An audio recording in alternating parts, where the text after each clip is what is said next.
अस्सलामु अलैकुम वरहमतुल्लाहि वबरकातुहू। संडे कमेंट बॉक्स के एक नए एपिसोड के साथ मैं आप लोगों का भाई AM कासमी आप लोगों की खिदमत में हाजिर हूँ। मुझे उम्मीद है कि आप लोग खैर वाफ़ियत से होंगे। अल्लाह ताला आप लोगों को अपने हिफ्ज़ व अमान में रखे और इस रमज़ान की तमाम भलाइयाँ आप सबको अता फ़रमाए। ये मेरी दुआ आप लोगों के लिए है। मुझे आप लोग अपनी दुआओं में याद कर रहे हैं, तभी तो पिछले संडे में मेरी तबीयत का क्या हाल था। अल्लाह अकबर, ऐसा लग रहा था कि तरावी में कंप्लीट ही नहीं कर पाऊँगा, क्योंकि कुरान मजीद पढ़ना बोलना मुश्किल हो गया था। लेकिन अल्हम्दुलिल्लाह अब अल्लाह का शुक्र है। मुझे सबसे ज़्यादा फ़िक्र रमज़ान के आखिरी अशरे की हो रही थी, क्योंकि रमज़ान के आखिरी अशरे में दुआएं, बयान और लोगों को दीन की बात बताना ये बहुत बहुत ज़्यादा हो जाता है। और गले की हालत ये हो गई थी, आप लोगों ने माशाल्लाह इतनी मोहब्बत भरे मशवरों से, किसी ने दुआएं बताई, किसी ने कोई काढ़ा बताया, किसी ने कोई दवा बताई। मस्जिद में भी लोग माशाल्लाह कोई कुछ लेके आ रहा है, कोई कुछ लेके आ रहा है। लेकिन अल्हम्दुलिल्लाह अल्लाह के फजल व करम से, आप लोगों की दुआओं की बरकत से तबीयत एकदम फिट फाट हो गई अल्हम्दुलिल्लाह। और आज आप देखिए कि आवाज़ एकदम शानदार और जानदार निकल रही है। लेकिन अभी भी थोड़ी सी वीकनेस है, क्योंकि हुआ क्या था, एक्चुअली फ़ीवर आ गया था और फ़ीवर आने की वजह से प्लेटलेट्स भी थोड़ी सी डाउन हो गई थी और गले में बहुत तकलीफ़ हो गई थी, तो वीकनेस बहुत हो गई। लेकिन खैर अल्लाह का शुक्र है। चलिए सवालों का सिलसिला शुरू करते हैं। और सवालों का सिलसिला शुरू करने से पहले मैं हर बार की तरह आप लोगों से अपील करना चाहूँगा कि दीनी काम चल रहे हैं अल्हम्दुलिल्लाह, और अब तो रमज़ान बिल्कुल आखिर है, तो ईद से पहले ईद के राशन का इंतज़ाम गरीबों, ज़रूरतमंदों, मोहताजों के लिए किया जाता है। इस साल हमने स्पेशली बेवाओं के लिए और उन लोगों के लिए जिनके घर के कमाने वाला बीमार है या किसी हादसे का शिकार हो चुका है, ऐसे लोगों के लिए हमने रमज़ान ईद पैकेट, ईद गिफ्ट के नाम से रेडी इंशाल्लाह मैं करवाऊँगा। तो इसमें तकरीबन 1800 रुपये का एक हिस्सा हो रहा है। आप लोग जितने चाहें इसमें हिस्सा ले सकते हैं और ये इंशाल्लाह ज़रूरतमंदों तक हम चांद रात तक पहुंचा देंगे, ताकि ईद वाले दिन उनके घर खाने को कुछ ना कुछ मौजूद हो और वो भूखे प्यासे ना रहें। दूसरा कि अल्हम्दुलिल्लाह एक दीनी एजुकेशन हॉल तामीर हो रहा है, जिसमें बच्चों के कुरान मजीद की तालीम होगी, ख़वातीन के दीनी इज्तिमात होंगे, तरावी का इंतज़ाम होगा। तो अल्हम्दुलिल्लाह एक लेंटर तो पड़ गया। हालांकि मुझे बड़ा डर लग रहा था, मैंने कहा पता नहीं एक लेंटर पढ़ पाएगा कि नहीं पढ़ पाएगा, अमाउंट नहीं था पास में। लेकिन अल्हम्दुलिल्लाह अमाउंट हो गया। अब मेरी कोशिश ये है कि रमज़ान गुज़रने से पहले, ईद आने से पहले दूसरा लेंटर कम से कम पड़ जाए। तो इसके लिए आप लोगों से मैं अपील करना चाहूँगा। देखो, मेरे 2 अकाउंट हैं।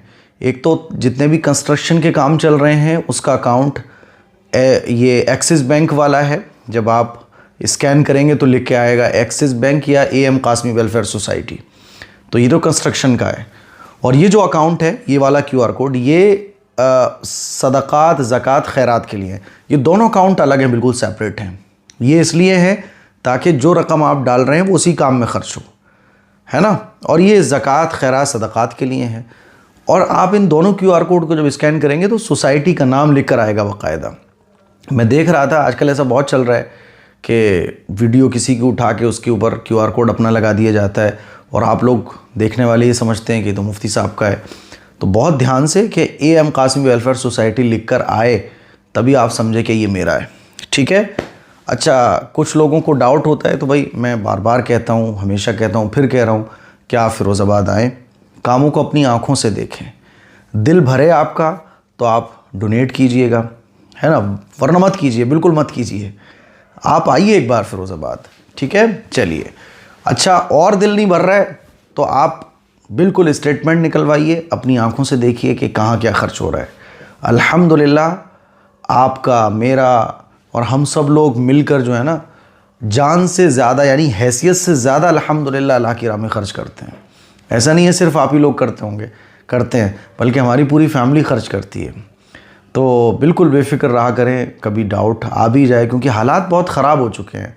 जगह जगह पर, कदम कदम पर फितने हैं, धोखा है, लूट है, फ्रॉड है। तो कहीं ना कहीं एक दिल में आ जाता है ना, वहम आ जाता है, बदगुमानी सी आ जाती है। तो बिल्कुल बेफ़िक्र होकर आप फ़िरोज़ाबाद तशरीफ़ लाएँ। आप मेरे मेहमान होंगे, मुझे अच्छा लगेगा। चलिए सवालों का सिलसिला शुरू करते हैं। अच्छा, एक अपील और मैं आप लोगों को करना चाहूँगा। ईद के बाद इंशाअल्लाह हज कैसे करें, इसका एक हफ्ते का कोर्स होगा। बस हज कैसे करें, एक हफ्ते का तरबियती कोर्स होगा ये, जिसमें आपको गाइड किया जाएगा कि हज कैसे किया जाता है, हज करने का आसान तरीका पूरा आपको गाइड किया जाएगा। तो वो हजरात जो हज पर जाने का इरादा रखते हैं इस कोर्स को ज्वाइन कर सकते हैं। कोर्स को ज्वाइन करने के लिए आपको कुछ भी नहीं करना, बस आपको एक ईमेल करना है askmqasmi@gmail.com पर अपना नाम, अपने शहर का नाम और आप हज पर जा रहे हैं ये लिखना है। इस कोर्स की फ़ीस सिर्फ 100 रुपये है बस, और इंशाल्लाह बहुत फ़ायदा आपको होने वाला है। तो इस कोर्स को वो हजरात जो हज करने जाने वाले वो इस कोर्स को ज़रूर ज्वाइन कीजिए। चलिए, मुबश्शिर अहमद ये पहला सवाल पूछते हैं, मुफ्ती साहब हज़रत दारुल उलूम नदवतुल उलमा में तालीम कैसी होती? बहुत अच्छी होती है माशाल्लाह। मैं इंजीनियर हूँ, मेरी उम्र 22 साल है और मैं दारुल उलूम नदवतुल उलमा में तालीम के लिए एक कोर्स होता है खुसूसी 5 साल का, उसमें दाखिला लेना चाहता हूँ। वहाँ की तालीम कैसी है, क्या मुझे वहाँ दाखिला लेना चाहिए? आपसे मशवरा चाहता हूँ। भाई मेरा मशवरा ये है कि आप दारुल उलूम नदवतुल उलमा जाइए, टॉप है एकदम, कोई डाउट ही नहीं है, बिल्कुल जाइए आप, दीनी तालीम हासिल कीजिए। बहुत बहुत मुबारक हो, आपने सोचा, बिल्कुल जाइए आप, नदवतुल उलमा बेस्ट। ठीक है, चलिए। अनम गौर ये पूछती हैं, मुफ्ती साहब आपका हर संडे कमेंट बॉक्स देखती हूँ और सवाल भी पूछती हूँ, लेकिन मेरे सवाल नहीं लिए जाते हैं। माजरत चाहता हूँ मेरी बहन, एक मोहब्बत भरा सॉरी आपके लिए, आपके सवाल ले लिए गए हैं, नाराज़ बिल्कुल ना हो। क्या सूरह रहमान में फ़बी अय्यि आलाइ रब्बिकुमा तुकज़्ज़िबान लफ्ज़ स्लोली पढ़ना चाहिए या लाउडली पढ़ना चाहिए? जैसे आपको मन कर रहा हो। आपका मन कर रहा है लाउडली पढ़ने का, लाउडली पढ़ लिए। आपका मन कर रहा है स्लोली पढ़ने का, नो प्रॉब्लम, इसमें कोई वो नहीं है ना। कभी आदमी को कुरान मजीद पढ़ते हुए बहुत मज़ा आता है तो वो ज़ोर से पढ़ता है, फ़बी अय्यि आलाइ रब्बिकुमा तुकज़्ज़िबान, ज़ोर से पढ़िए, no problem, it's your choice. Number 2, क्या बच्चों से तौबा नहीं करवानी चाहिए? बच्चे कभी कभी गलत काम कर देते हैं तो तौबा करवाना चाहिए। बेटा तौबा करो, क्या आइंदा गलत काम नहीं करोगे, तो बच्चों से भी तौबा करवा सकते हैं। नंबर 3, हिंदू के घर होली और दिवाली की स्वीट्स खाना जायज़ है क्या? देखिए, नॉर्मल जो स्वीट्स आती हैं गैर मुस्लिमों के यहाँ से वो खाई जा सकती हैं। जो चढ़ावे की स्वीट्स होती हैं वो नहीं खाना चाहिए। नॉर्मल मिठाई का डिब्बा आया कि लो हमारी तरफ से ये मिठाई है तो खा सकते हैं, कोई हर्ज की बात नहीं है। और एक होता है चढ़ावा कि ये प्रसाद है तो वो नहीं खाना चाहिए। ठीक है। नंबर 3, आप एक वीडियो सलातो तस्बीह डेमो के साथ अपलोड करिए प्लीज़। अल्लाह अकबर कितनी बार पढ़ा जाता है सलातो तस्बीह में? अल्लाह अकबर कितनी बार पढ़ा जाता है? देखिए, तीसरा कलमा पढ़ा जाता है सलातो तस्बीह की नमाज में, है ना। तो सुबहान अल्लाह वल्हम्दुलिल्लाहि वला इलाहा इल्लल्लाहु वल्लाहु अकबर ये पढ़ा जाता है, ये कलिमा, और ये 75 टाइम्स एक रकात में पढ़ा जाता है और 4 रकात सलातो तस्बीह की होती हैं, तो ऐसे 300 मरतबा ये पढ़ा जाता है। पूरा तरीक़ा ऑलरेडी मैंने बताया हुआ है, आप यूट्यूब पर एक बार सर्च कीजिए सलातो तस्बीह की नमाज कैसे पढ़ें AM कासमी, तो आपको पूरी नमाज का तरीक़ा मिल जाएगा। फिर भी आपको ऐसा लगे कि नहीं डाउट्स क्लियर नहीं हुए तो मुझे कमेंट कीजिएगा, मैं इंशाल्लाह डेमो के साथ आपको ये नमाज सिखा दूंगा। ठीक है। अनीशा जहां पूछती हैं, मुफ्ती साहब रोज़ा हो या और बहुत बुखार आ जाए तो क्या रोज़ा तोड़ सकते हैं? यानी रोज़ा हो और तेज़ बुखार आ जाए तो रोज़ा तोड़ सकते हैं। अगर इतना तेज़ बुखार आ गया कि बर्दाश्त के काबिल नहीं है वो, और ऐसा लग रहा है कि बस अब हिम्मत टूट रही है, तो आप डॉक्टर से दवा लीजिए। डॉक्टर बुखार को देखकर अगर ये कहें कि भाई रोज़ा तोड़ना पड़ेगा, दवाई खाना पड़ेगी वरना मुश्किल हो सकता है, तो रोज़ा तोड़ा जा सकता है। ठीक है। नॉर्मल बुखार में नहीं, बहुत तेज़ बुखार आ गया, बर्दाश्त के काबिल नहीं है, तो रोज़ा तोड़ने की इजाज़त है। बाज़ लोग जो है ना तबीयत हद से ज़्यादा ख़राब हो जाती है फिर भी रोज़ा नहीं तोड़ते, वो कहते हैं नहीं रोज़ा नहीं तोड़ेंगे।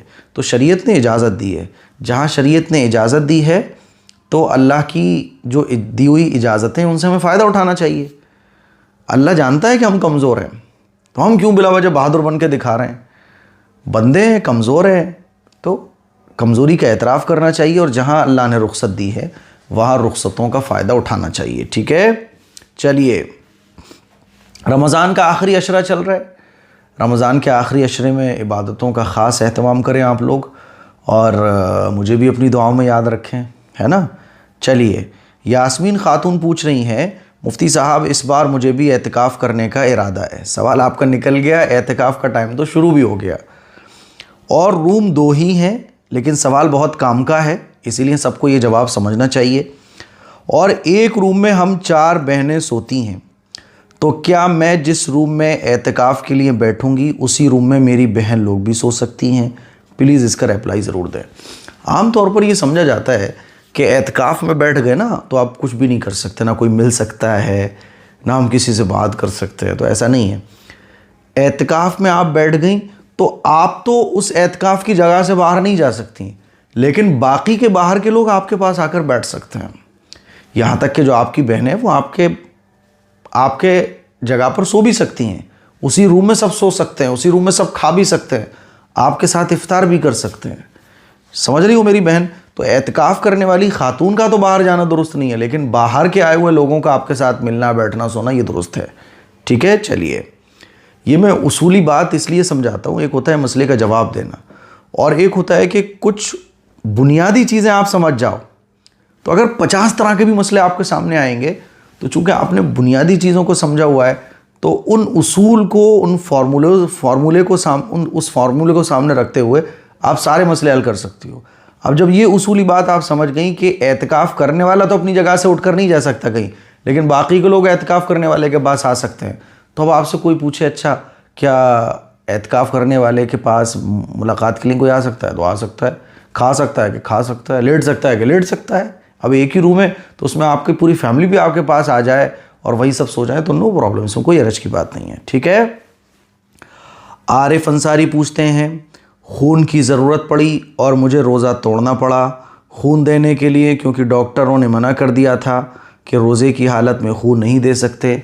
तो रोज़े की हालत में खून नहीं दे सकते, डॉक्टर ने मना किया था, तो मेरे भाई इफ्तार के बाद दे देते, है ना। इफ्तार के बाद भी खून दिया जा सकता था, लेकिन हम लोगों का सीन ये है कि ये दिखाने के लिए कि देखो मैंने खून देने के लिए रोज़ा तोड़ दिया, इंसानियत को बचाने के लिए मैंने रोज़ा तोड़ दिया। आपके केस में ऐसा नहीं होगा, कुछ और मसला होगा, लेकिन ऐसा नॉर्मल चलता है कि रोज़ा तोड़ दिया। अरे मेरे भाई, रोज़ा तोड़ने की ज़रूरत क्या है? मगरिब के बाद, इफ्तार करने के बाद भी आप ब्लड दे सकते हैं, समझ रहे हो। तो ऐसा नहीं करना चाहिए, आप इफ्तार के बाद ब्लड दे दो, ठीक है। और बहुत ज़्यादा ऐसी क्रिटिकल कंडीशन है तो ख़रीद कर दे दो, किसी और का दिलवा दो, लेकिन ऐसा आमतौर पर होता नहीं है। इतना डॉक्टर कहते हैं कि भाई खून चढ़ना है तो 1-2 दिन में भी अगर चढ़ जाए, 1 दिन में भी चढ़ जाए तो कोई मसला नहीं होता। इसीलिए रोज़े की हालत में अगर डॉक्टर ब्लड देने से मना कर रहा है, वैसे दिया जा सकता है रोज़े की हालत में ब्लड, लेकिन डॉक्टर कहता नहीं रोज़ा तोड़ना पड़ेगा, तो आप रोज़ा ना तोड़ो, मगरिब के बाद ब्लड दे दो आप, ठीक है। फिरदौस खान पूछती हैं, अगर गुस्ल वाजिब हो और सहरी का टाइम ख़त्म हो गया हो तो गुस्ल करते वक्त नाक की नरम हड्डी तक पानी कैसे पहुँचाएँ? अच्छा मुफ्ती साहब, मैं पहले भी सवाल करी थी, प्लीज़ जवाब ज़रूर दीजिएगा। रोज़े का मसला है, नाक की नरम हड्डी तक पानी पहुंचाते टाइम अगर हलक में पानी चला जाए, बहुत ज़्यादा आप पानी नाक में चढ़ाओगी तो वो गले में जाएगा।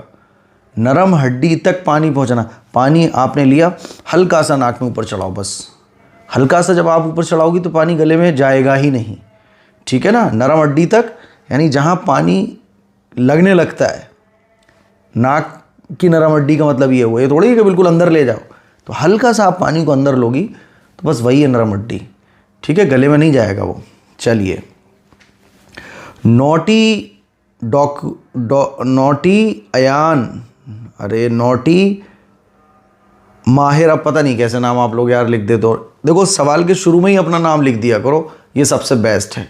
तो वो जो है ना ऊपर प्रोफाइल नेम लिखा होता है, उसे पढ़ने में फिर दिक्कत नहीं आएगी।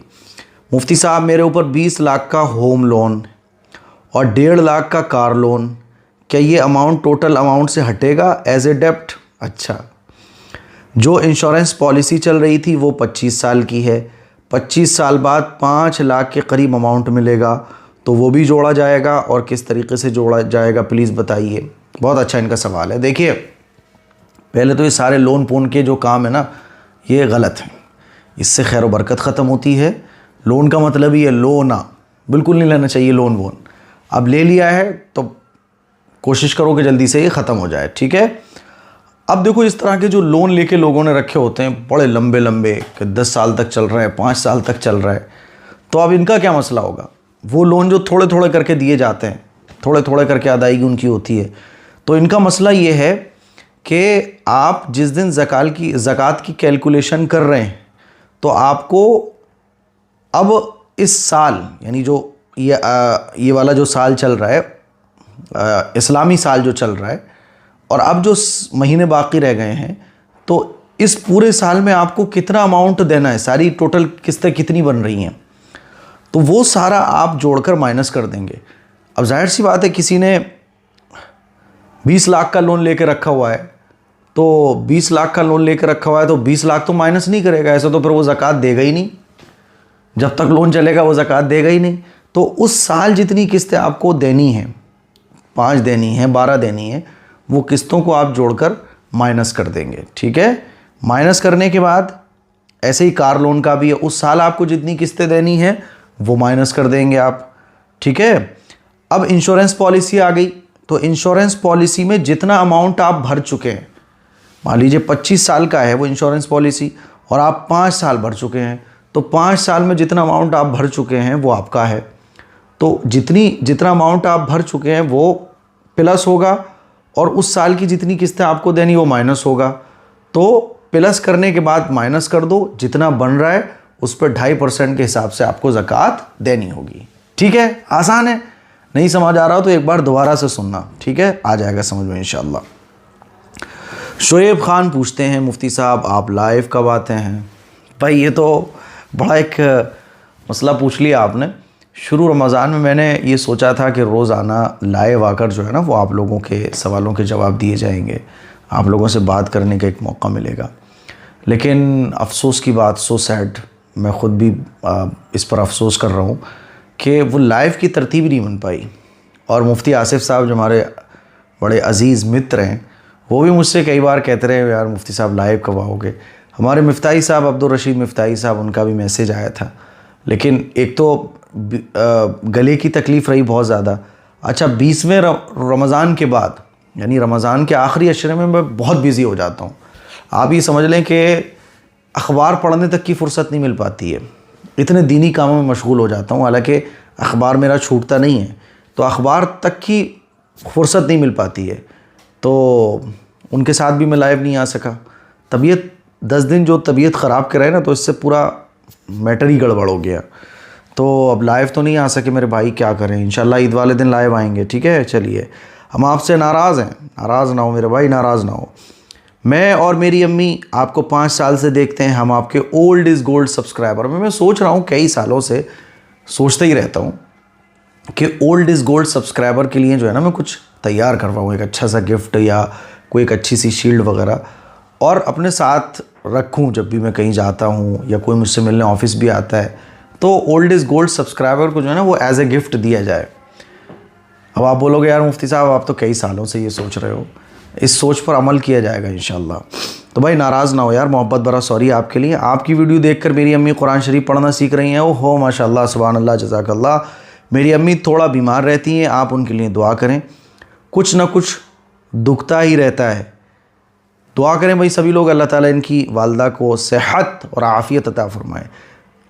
आप इस बार ज़रूर हमारे कमेंट्स लें, आपसे थोड़े से नाराज़ हैं। चलो मैंने आपको कमेंट ले लिया है, नाराज़गी दूर कर दो, ठीक है। अच्छा जी, दानिया पूछते हैं, मुफ्ती साहब प्लीज़ आप मेरे इस सवाल का जवाब ज़रूर दें, क्या इस्लाम में लव मैरिज करना गलत है? लव मैरिज करना गलत नहीं है, लेकिन लव मैरिज को अरेंज मैरिज बना के करना ये दुरुस्त है। आपको कोई पसंद आ रहा है, आपको कोई पसंद आ रही है, अब प्रपोजिंग चल रही है, डेटिंग चल रही है, हाय हेलो चल रहा है, बातें चल रही हैं, चैटिंग चल रही है, मुलाकातें चल रही हैं, गलत। कोई पसंद आ रहा है तो ये सब बाद में करना, पहले घर वालों को बताओ कि वो पसंद आ रहा है, पहले घर वालों को बताओ कि वो पसंद आ रही है। अब अगर घर वाले राज़ी हों, एग्री हों, रिश्ता हो जाए, निकाह हो जाए, बाद में सब कुछ। हमारी प्रॉब्लम ये है कि पहले हम लव कर लेते हैं, लव करने के बाद मुलाकात, डेटिंग, वेडिंग सब करने के बाद फिर शादी करने की कोशिश करते हैं, जो कि बिल्कुल गलत है। लव मैरिज को अरेंज मैरिज बना के करो। लव मैरिज को लव मैरिज बना के करोगे यानी घर वाले भी नाराज़ हैं, माँ भी नाराज़ है, अब्बा भी नाराज़ है, फैमिली भी नाराज़ है, तो फिर ये गलत होगा। ऐसा नहीं करना चाहिए, ठीक है। तो मुझे उम्मीद है कि आपको आपके सवाल का जवाब मिल गया होगा। चलिए अगला सवाल ऑफिशियल रुमैसा ये पूछती हैं, मेरे कुछ सवाल हैं। नंबर 1, एतिकाफ़ में नामहरम देख ले तो क्या एतिकाफ़ टूट जाता है? एतिकाफ़ नहीं टूटेगा, ठीक है ना। होता है ना, फैमिली घर हमारे छोटे होते हैं, अब इतना बड़ा घर तो है नहीं है कि हम एतिकाफ़ में बैठे हैं, गैर महरम से पर्दा रहे। अब छोटे छोटे घर हैं, वही रूम है जिसमें मेहमान भी आ रहे हैं, वही रूम है जिसमें हम एतिकाफ़ में भी बैठे हुए हैं। मुंबई में तो बहुत छोटे छोटे घर होते हैं। मैं मुंबई जब गया था तो वहाँ पे बहुत छोटे छोटे घर हैं, यानी हमारे यहाँ जो है ना वो टॉयलेट, बाथरूम, किचन, वहाँ पूरा घर। तो मेरी तो आंखें फटी की फटी रह गई, क्योंकि इतने छोटे घर होते हैं। तो अब गांव, देहात, कस्बे और नई नई जो आबादियाँ वो बड़े बड़े घर होते हैं। तो बहरहाल ऐसा होता है, तो नो प्रॉब्लम, आपका एतिकाफ़ नहीं टूटेगा। नंबर 2, एतिकाफ़ में पीरियड आ जाए तो उसका कफ़ारा क्या होता है? देखिए, एतिकाफ़ में अगर पीरियड आ जाए तो एतिकाफ़ आपका टूट जाएगा, इसका कोई कफ़ारा नहीं होता। नंबर 3, एतिकाफ़ में चारों तरफ पर्दा लगाना ज़रूरी होता है क्या? ये बहुत अच्छा सवाल है। होता है ना, एतिकाफ़ में जो लोग बैठते हैं तो वो चारों तरफ पर्दा लगा लेते हैं। ये चारों तरफ जब पर्दा लगा लेते हैं तो लोगों को ये लगता है कि यार पर्दा लगाना ज़रूरी है क्या? वो चारों तरफ पर्दा इसलिए लगाया जाता है ताकि यकसुई हमारी इबादत में रहे। मान लीजिए अब हम बैठे हुए हैं, कोई इधर से आ रहा है, कोई उधर से आ रहा है, कोई इधर बैठा हुआ है, तो जहन जो है ना उससे डाइवर्ट होता है, डिस्टर्ब होता है। तो तबीयत को इबादत में लगाने के लिए कि भाई हमारी तवज्जो इबादत में लगी रहे, फालतू कामों की तरफ हमारी तवज्जो ना जाए, इस वजह से क्या होता है कि वो एतिकाफ़ में पर्दे लगा लिए जाते हैं। बाकी इसके अलावा इसका कोई मतलब नहीं है। नंबर 4, मुंबई में एक ही रूम होता है, क्या वहाँ एतिकाफ़ हो जाएगा? देखो है ना, मुंबई की बात चल रही थी, मुंबई में रहती हैं, एक ही रूम होता है, तो उस रूम में आप एक जगह को सिलेक्ट कर लीजिए। जैसे मान लीजिए ये रूम है, तो मैं एक जगह सेलेक्ट कर लेता हूँ कि भाई मैं यहाँ एतिकाफ़ करूँगी। हो गया आपका, वही जगह आपको बैठे रहना है, वहीं जगह सोना है, वहीं जगह खाना है, वहीं जगह चलना है, उस जगह से आपको हट के कहीं नहीं जाना, बाहर वगैरह। हाँ, वज़ू, टॉयलेट के लिए आप कहीं भी जा सकती हैं, तो वो जगह आपकी एतिकाफ़ की मानी जाएगी। गुलनाज अंसारी पूछती हैं, मुफ्ती साहब मुझे ये पूछना है कि ज़ेवर पर क्या एक ही बार ज़कात देना पड़ती है क्या? प्लीज़ बताइए। हमारे यहाँ बोला गया है कि एक बार दिया जाती है ज़कात, अगर नए साल में नया सोना लें तो उस पर ज़कात दिया जाएगा क्या? ये सही है? देखो, ज़कात की कैलकुलेशन का जो डे आपने सेट किया है, जब मैंने ये वीडियो बनाया था ना कि ज़कात कैसे दी जाती है और किन लोगों पर ज़कात फ़र्ज़ होती है, आप 2-3 लेक्चर जो मैंने ज़कात के ऊपर रिकॉर्ड किए हैं, उन लेक्चर्स को आप ज़रा तवज्जो से सुन लो। आप YouTube पे सर्च करो ज़कात कैसे निकालें AM कासमी, तो वो 4-6 लेक्चर्स, जब पूरी वीडियोस 15-15 मिनट की आप देखोगी तो आपको समझ आएगा। ज़कात की कैलकुलेशन की एक डेट होती है, आमतौर पर हमें वो डेट याद नहीं होती है, तो हम रमज़ान की एक डेट को बना लेते हैं। अब हर साल वो जो कैलकुलेशन वाली डेट है हमारी, मान लीजिए 1 तारीख़ पहले रमज़ान को हम डेट, हमारी ज़कात के कैलकुलेशन की डेट है, तो हर साल जब 1 रमज़ान आएगा तो हम ज़कात को कैलकुलेट करेंगे। ज़कात को जब हम कैलकुलेट करेंगे तो प्लस और माइनस करने के बाद अगर हमारे पास इतना अमाउंट है जो निसाब को पहुंच रहा है, निसाब को पहुंच रहा है मतलब 52.5 तोला चांदी जितने रुपए का आपके एरिया में आ रहा है, इतना अगर अमाउंट आपके पास है, चाहे वो सोने की शक्ल में हो, चांदी की शक्ल में हो, कैश की शक्ल में हो, बिज़नेस की शक्ल में हो, अगर इतना रुपये आपके पास है जो निसाब को पहुंच रहा है, तो आपके ऊपर ज़कात फ़र्ज़ होगी। और कितनी होगी? 2.5%, यानी 1 लाख में 2,500 रुपये, ठीक है। अब मान लीजिए आपके पास ज़ेवर है 10 लाख रुपए का, या 1 लाख रुपए का आपके पास ज़ेवर है, तो ज़कात की कैलकुलेशन की डेट जो आपकी होगी, तो जब आप कैलकुलेट करेंगे तो वो 1 लाख रुपए आपके पास बन रहे हैं, तो 1 लाख रुपए में 2,500 रुपये ज़कात होगी। और हर साल आपके पास जितना भी अमाउंट है अगर वो निसाब को पहुंच रहा है तो आपके ऊपर ज़कात फ़र्ज़ होगी हर साल। फिर ज़ेवर हो या बिज़नेस का सामान हो या कैश हो, बैंक में हो, आपको ऊपर ज़कात फ़र्ज़ होगी। तो ज़कात एक बार देने से अदा नहीं होती है, हर साल ज़कात फ़र्ज़ होती है। ठीक है। साइमा आमिल ये पूछती हैं क्या 3 डेज़ का भी एतिकाफ़ कर सकते हैं? देखिए 3 डेज़ का भी एतिकाफ़ हो जाता है, लेकिन ये नफली एतिकाफ़ कहलाता है।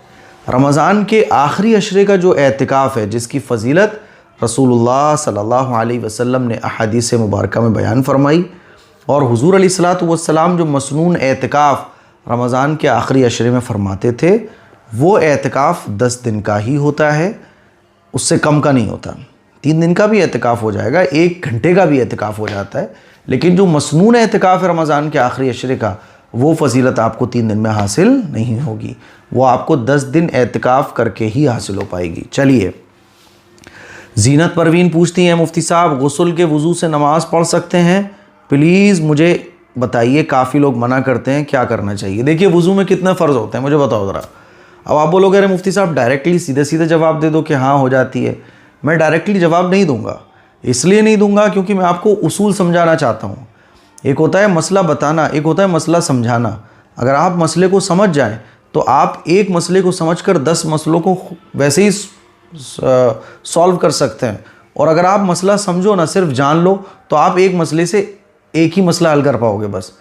देखो वज़ू में कितने फ़र्ज़ होते हैं? 4 होते हैं। चेहरा धोना, हाथ धोना, मसा करना, पैर धोना। जब हम नहाते हैं, गुस्ल करते हैं, तो मुझे बताओ ये 4 फ़र्ज़ अदा होते हैं कि नहीं होते?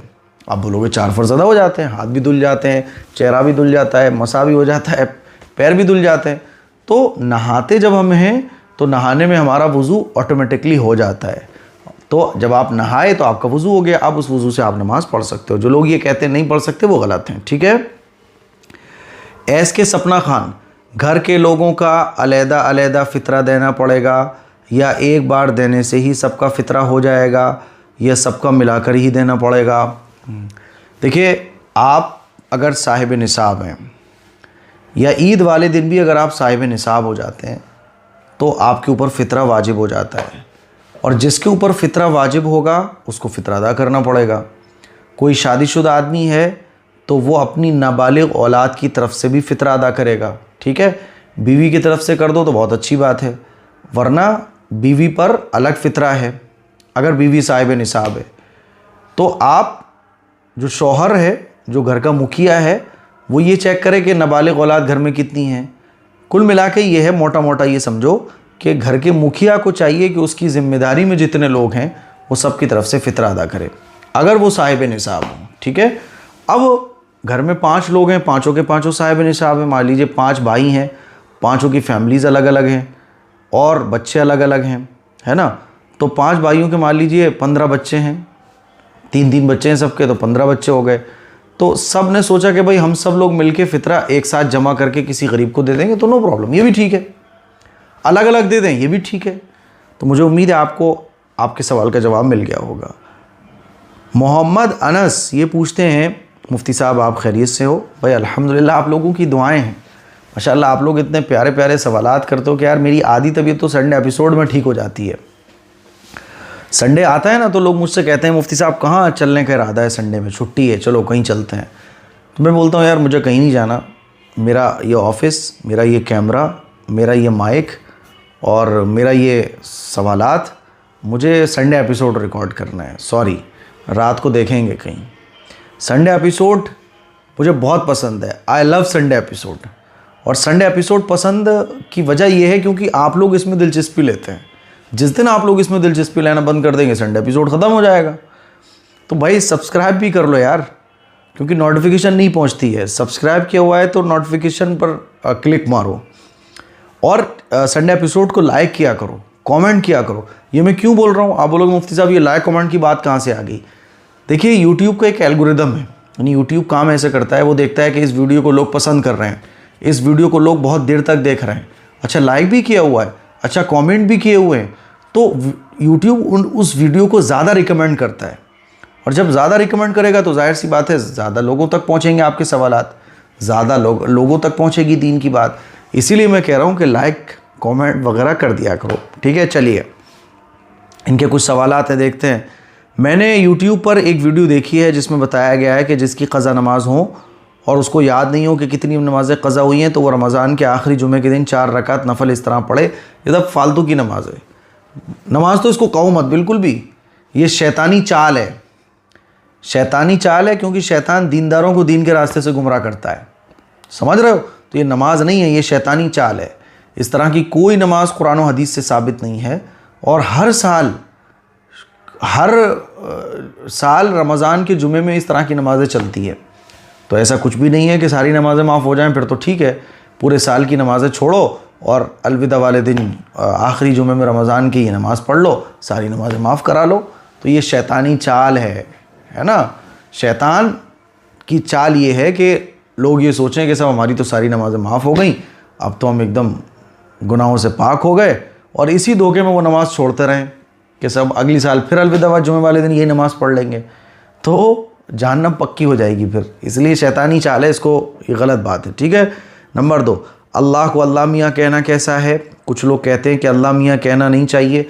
अल्लाह तबारक व तआला कहते हैं कि नहीं कहते? हम लोग अल्लाह ताला कहते हैं, अल्लाह करीम कहते हैं। तो ये जो अल्लाह करीम, अल्लाह तबारक व तआला, ये अल्लाह से मोहब्बत के अल्फाज हैं। तो अल्लाह मियाँ जो कहा जाता है, तो इसमें जो है ना अल्लाह मियाँ कहने का रिवाज पहले था, अब तो नहीं है। तो अल्लाह मियाँ जो लगाया जाता है ये अल्लाह से मोहब्बत में लगाया जाता है। बिल्कुल इसी तरह से जैसे तबारक व तआला, अल्लाह ताला, अल्लाह करीम, अल्लाह रब्बुल जलाल, तो ऐसे ही है बिल्कुल ये। ठीक है। ये फ़ारसी का लफ्ज़ है, तो अल्लाह मियाँ भी कहा जा सकता है। नंबर 3, लेकिन अल्लाह तबारक व तआला अरबी में कहना चाहिए, ज़्यादा बेहतर है। नंबर 3, 2 रकात सुन्नत या नफल पढ़नी हो तो पहली रकात में सूरह कौसर और दूसरी रकात में सूरह इखलास पढ़ सकते हैं। सूरह कौसर कौन कौन सी सूरत से पहले या कौन कौन सी सूरत से बाद में पढ़ सकते हैं? सूरह कौसर भी पढ़ सकते हैं, सूरह इखलास भी पढ़ सकते हैं। ठीक है। पूरे कुरान मजीद में से आप जहाँ से चाहो वहाँ से पढ़ सकती हो। हाँ, बड़ी 1 आयत कम से कम और छोटी 3 आयतें कम से कम नमाज के अंदर पढ़ना वाजिब और लाजमी है। तो सूरह कौसर क्या, सूरह कौसर के बाद की सूरतें भी आप पढ़ सकती हो। ठीक है। बेहतर तरीका ये होता है कि हम जो भी सूरत पढ़ रहे हैं, पहली रकात में मान लीजिए हमने जो भी सूरत पढ़ी हो, उससे आगे की सूरतों को हम पढ़ें, पीछे ना आए। लेकिन मान लीजिए बाई चांस पीछे की सूरत अगर किसी ने पढ़ ली, नमाज फिर भी हो जाएगी। लेकिन अच्छा तरीका ये होता है कि आपने जो सूरत पढ़ी है उससे आगे की सूरतें आप पढ़ें। ठीक है। चलिए, रोशन खान पूछती हैं, शब कद्र की कौन सी रात को इबादत करना है? 22 की रात को यानी कि आज, या 23 की रात यानी कि कल? मुझे प्लीज़ को ये बताएं। कन्फ्यूज़न है थोड़ा सा। कन्फ्यूज़ होने की ज़रूरत नहीं है। आप अगर पाबंदी से मेरी वीडियोस देख रही हैं तो कन्फ्यूज़ बिल्कुल ना हो। जो मैं बता रहा हूँ वो बिल्कुल सही है। अच्छा, ये डाउट जो रहता है ना ख़वातीन को, मर्द हज़रात को भी, कि लैलतुल क़द्र की जो 5 रातें हैं, 21वीं, तो ये 21वीं किसको कहा जाएगा? 21वें रोज़े को इफ़्तार करने के बाद जो रात आएगी वो 21वीं कही जाएगी, या 20वें रोज़े को इफ़्तार करने के बाद जो रात आएगी उसको कहा जाएगा? मुझे अब बिल्कुल आसान से समझो। आप एक बात बताओ, जब रमज़ान का चाँद नज़र आता है तो हम लोग तरावी पढ़ते हैं कि नहीं पढ़ते? चाँद नज़र आया, चाँद नज़र आने के बाद हम लोग तरावी पढ़ते हैं। तो ये जो पहले दिन की तरावी पढ़ते हैं, तो ये कौन सी रात कहलाती है? पहली कहलाती है, नहीं कहलाती? यानी रात पहले आती है और दिन बाद में आता है। तो चाँद होने के बाद हम तरावी पढ़ते हैं, फिर अगले दिन रोज़ा रखते हैं। तो शब पहले आती है और दिन बाद में आता है। तो अब मुझे बताओ कि जब पहली तरावी आपने पढ़ी, तो अगले दिन जब पहला रोज़ा होता है, तो पहले रोज़े को इफ़्तार करने के बाद जो हम तरावी पढ़ते हैं तो वो दूसरी तरावी होती है, क्योंकि चाँद देखकर हमने तरावी पढ़ी है। तो रात पहले आती है। तो ऐसे ही आप समझो कि जब 20वां रोज़ा होगा तो 20वां रोज़े का इफ़्तार करने के बाद जो रात आएगी वो 21वीं शब होगी। बात समझ आ रही है? तो आज जैसे कि 21वां रोज़ा है, आज 21वां रोज़ा था जब मैं ये वीडियो रिकॉर्ड कर रहा हूँ, मैं रात को रिकॉर्ड कर रहा हूँ सहरी के टाइम, तो 20वां रोज़ा था, सॉरी 21वां रोज़ा था। 21वां रोज़ा होने के बाद ये जो रात चल रही है, यानी इस वक्त 3 बज रहे हैं रात के, सुबह के 3 बज रहे हैं, तो ये जो रात चल रही है ये कौन सी रात चल रही है?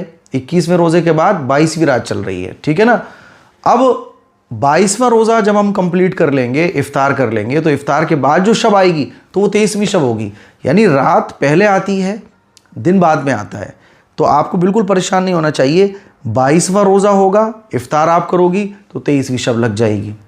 तो लैलतुल क़द्र की जो दूसरी रात है वो इतवार में है, यानी आज संडे है, तो संडे को जब आप इफ्तार कर लोगी तो ये 23वीं शब होगी।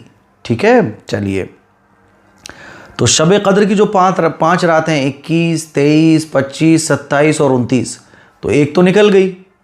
एक कब निकल गई?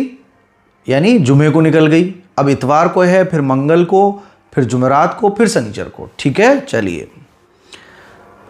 आमिर अंसारी पूछते हैं, भाई मैंने सहरी में 3:05 पर मैंने ख्वाब देखा था कि मैं कुरान पढ़ रही थी, तो आँख खुलने के बाद फ़ौरन मैंने अल्हम्दुलिल्लाह पढ़ा। प्लीज़ भाई इस ख्वाब की ताबीर बताएं। इस ख्वाब की ताबीर बहुत अच्छी है। मैं आलिम तो नहीं हूँ, लेकिन अल्लाह के करम से नमाज तहज्जुद के साथ पाबंदी से पढ़ती हूँ। बस अल्लाह से यही दुआ है कि मेरी हर जायज़ दुआ को कबूल फ़रमाए। देखिए, ये ख्वाब अच्छा है।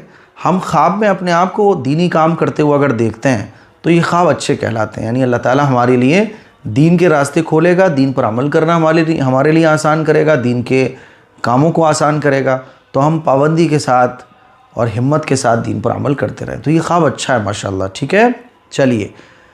खान जावेद ये पूछते हैं, मुफ्ती साहब डेट फिक्स्ड कर लें ज़कात, अगर किसी दूसरे साल उसी डेट पे ज़कात के लायक नहीं हुए तो ज़कात नहीं देंगे या फिर बाद में देंगे? देखिए, डेट कैलकुलेट करने वाली जो डेट है, ज़कात कैलकुलेट करने वाली जो डेट है, उस डेट में अगर आप साहिब निसाब है तो ज़कात होगी, और अगर साहिब निसाब नहीं है तो ज़कात नहीं होगी। मान लीजिए एक साल में तो आप साहिब निसाब थे, ज़कात हो गई। अगले साल वो जब डेट आई और आपने ज़कात को कैलकुलेट किया तो आप साहिब निसाब नहीं थे, तो आपके ऊपर ज़कात नहीं होगी। ठीक है। क्वेश्चन नंबर 2, अगर हाथ में 4 लाख रुपए, 2 लाख बच रहे हों, तो 1 ही लाख का 2.5% ज़कात निकालना है या इस पूरे टोटल अमाउंट की ज़कात निकलेगी? देखिए, जो आपके पास है उसको प्लस कीजिए, जोड़िए। मान लीजिए आपके पास 4 लाख हैं और 2 लाख रुपए आपको किसी को देना है, तो आप 2 लाख रुपए माइनस करने के बाद 2 लाख बचे, इस पर 2.5% के हिसाब से ज़कात होगी। तो माइनस करने के बाद मान लीजिए आपको रेंट देना है, आपको और जितने कर्ज़े अदा करना है, सैलरी देनी है, जो कुछ आपको देना है, जो आपके ऊपर कर्ज़ा है किसी का, तो वो आप अदा करने के बाद देखें कि आपके पास कितना अमाउंट बच रहा है। अगर वो निसाब को पहुंच रहा है तो ज़कात आपके ऊपर फ़र्ज़ होगी। रहीम शेख पूछते हैं, क्या फ़ितरा हम किसी मस्जिद की तामीर में दे सकते हैं? फ़ितरा हम किसी मस्जिद की तामीर में नहीं दे सकते। ज़कात हम किसी मस्जिद और स्कूल की तामीर में नहीं दे सकते। बात समझ आ रही है? ज़कात, फ़ितरा ये खालिसतन गरीबों का हक़ है, इसको गरीबों को ही देना चाहिए। बाज़ लोग जो है ना, वो ज़कात और फ़ितरा स्कूलों में लगा दो, मदरसों में लगा दो, मस्जिद की तामीर में भी नहीं लगा सकते हम ज़कात। ज़कात सिर्फ़ और सिर्फ गरीबों का हक़ है। अच्छा, बाज़ लोग कहते हैं कि अरे ऐसे ज़कात देते रहोगे तो ये तो खा पी के लोग चट कर देंगे, कुछ ऐसा करो जिससे गरीबी हमारे माशरे से ख़त्म हो जाए, तो इसीलिए स्कूल बनाओ ज़कात के पैसों से। भाई साहब, आप स्कूल बनाओगे तो वो भूख नहीं मिटाएगा स्कूल। गरीब आदमी को, जिसको भूख लग रही होती है ना, तो भूख खाने से मिटती है, भूख खाने से मिटती है। बात समझ आ रही है? स्कूल बनाओ, आप मदरसे तामीर कराओ, मस्जिद बनाओ, लेकिन ज़कात ये गरीबों का हक़ है, इसके ज़रिए आप कंस्ट्रक्शन का काम नहीं कर सकते। तो मुझे उम्मीद है ये सवालों के जवाब आपको पसंद आए होंगे और संडे एपिसोड आप लोगों को पसंद आया होगा। अपने सवालात कमेंट बॉक्स में जाके कमेंट कीजिए और इंशाल्लाह अगले संडे में आप लोगों से मुलाकात होगी। बीच में एक सेशन सवालों जवाब का हम और कर लेंगे, ताकि ईद से पहले बहुत सारा इल्म हमें मिल जाए। ये एपिसोड अपनी बड़ी वाली LED पे लगा के देखें, घर पे सबके साथ देखें, ताकि हफ्ते में एक दिन आधा पौन घंटा हमें दीन की बात सीखने का मौका मिले। इसके लिए कुछ शेयर करें, दूसरों तक पहुँचाएँ। अस्सलामु अलैकुम व रहमतुल्लाहि व बरकातुहू।